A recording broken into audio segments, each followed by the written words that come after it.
अस्सलाम वालेकुम नाज़रीन। सऊदी हुकूमत की जानिब से बहुत ही अहम खबर, वो गैर मुल्की जो सऊदी अरब में काम करते हैं आज की इस वीडियो को लाज़मी से से देते रहे हैं, क्योंकि सऊदी हुकूमत ने दोबारा सऊदाइजेशन की शरह बढ़ाने पर बहस की है। मतलब ये कि सऊदी गवर्नमेंट ये चाहती है कि निजी अदारों में जो गैर मुल्की काम कर रहे हैं उन गैर मुल्कियों की बजाय अब सऊदी शहरी वहाँ पर काम करें। अब मुकम्मल तौर पर ये अभी तक ऐलान नहीं हुआ, ये अभी तक फाइनल नहीं हुआ, लेकिन इस पर बहस हो रही है, बातचीत हो रही है, जो कि उर्दू न्यूज़ वेबसाइट पर आर्टिकल शाया हुआ है। अगर आप वो देखना चाहते हैं लिंक आपको डिस्क्रिप्शन में मिल जाएगी, उस पर क्लिक कर आप खुद जाकर मुकम्मल मालूमात से न्यूज़ को पढ़ सकते हैं। तो अभी कोई ऐलान नहीं किया गया, अभी कोई फैसला नहीं किया गया कि गैर मुल्कियों को निजी अदारों से निकाल दिया जाएगा या फिर उनका क्या होगा, अभी कोई ऐलान नहीं किया गया। लेकिन जिस तरह बहस हो रही है, सऊदाइजेशन पर बात हो रही है, तो लगता तो यही है कि 20 या 30% गैर मुल्कियों को निजी अदारों से निकाल दिया जाएगा और उनकी जगह सऊदी शहरी काम करेंगे।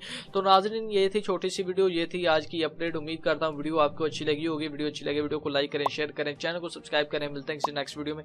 Thanks for watching. सऊदी अरब में मुकीम गैर मुल्कियों के लिए बहुत बड़ी खुशखबरी आ गई है। अब कोई भी शख्स जो अपने मुल्क जाना चाहता है और उसका इकामा एक्सपायर हो या इकामा वैलिड हो, शिरका बंद हो, मुसस्सा बंद हो या कफिल छुट्टी ना लगा रहा हो या कोई भी मसला हो, तो आप हमारे साथ रब्ता करें। हम इंशाल्लाह आपको 3 दिन के अंदर अंदर एम्बेसी के जरिए आपका खरूज लगाकर आपको आपके मुल्क वापस भेज देंगे। कोई भी इंडियन, पाकिस्तानी, नेपालियन, बांग्लादेशी, श्रीलंकन या किसी भी मुल्क का हो, वो आसानी से बगैर किसी परेशानी के अपने मुल्क वापस जा सकता है। जी हाँ, स्क्रीन पर आपके सामने जो नंबर शो हो रहा है, इस पर आप कांटेक्ट करें। इंशाल्लाह 3 दिन के अंदर अंदर आपको आपके मुल्क वापस भेज दिया जाएगा। मतलूब केस वाले रब्ता ना करें। शुक्रिया।